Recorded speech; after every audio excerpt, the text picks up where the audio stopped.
What does it mean to be a Mainer? It means community and understanding your neighbor. I grew up here, I enrolled in the Maine track with the long-term goal really being to come back to Maine and figure out a population that I could help take care of that was the most in need.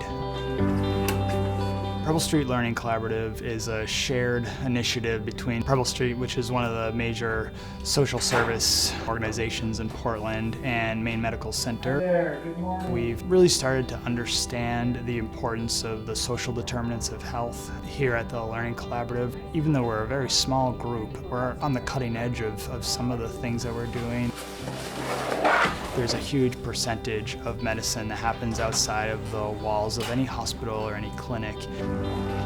By being down here, we're getting a really intimate view of the issues that people are experiencing, and we're really able to think outside of the box and the usual algorithm to get people the things that they need. The hotel behind us here is where people that are in quarantine as either positive cases or close contacts are staying, and we're coming out to see how we can help.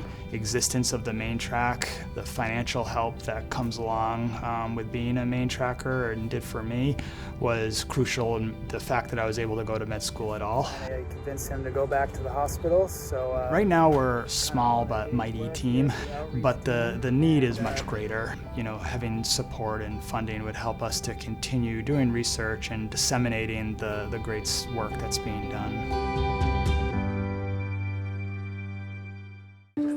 Whenever anyone asks me, like, why do you do oncology? I always say, we just have the best patients. My grandfather was a surgeon, so I always knew I wanted to be in healthcare.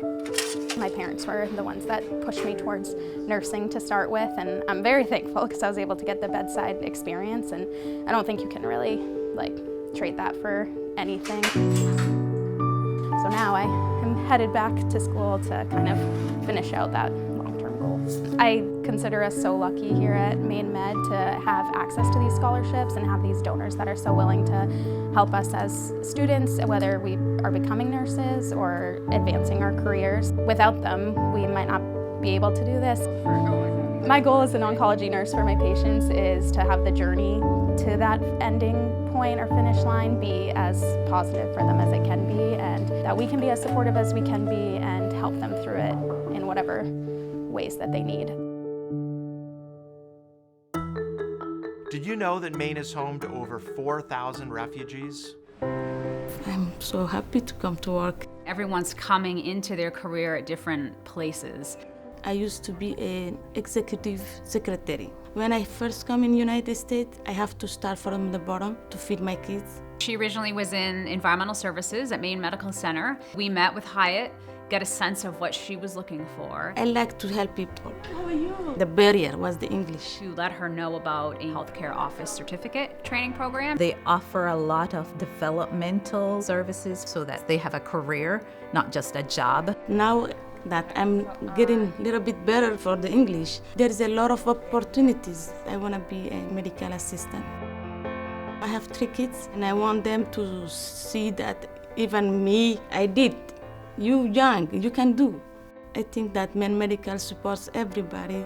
When you see someone achieve what they thought that they couldn't achieve, for me, that makes my day. It's like a dream. I don't want to wake up.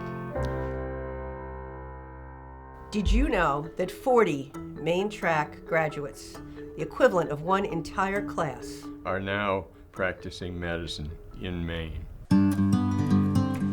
We came to town in 1974.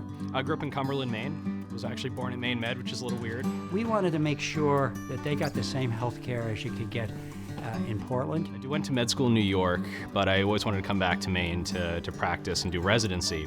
Internal medicine has taken a hit over the last 5 to 10 years. The most difficult problem is recruiting physicians. And the program director pulled me aside and told me about this rural internal medicine program he was working on starting up the year I was applying in it. We decided we had to do something because it was fading away. It seemed really exciting because, as far as we know, it was the first in the country to have an internal medicine training opportunity in a rural place.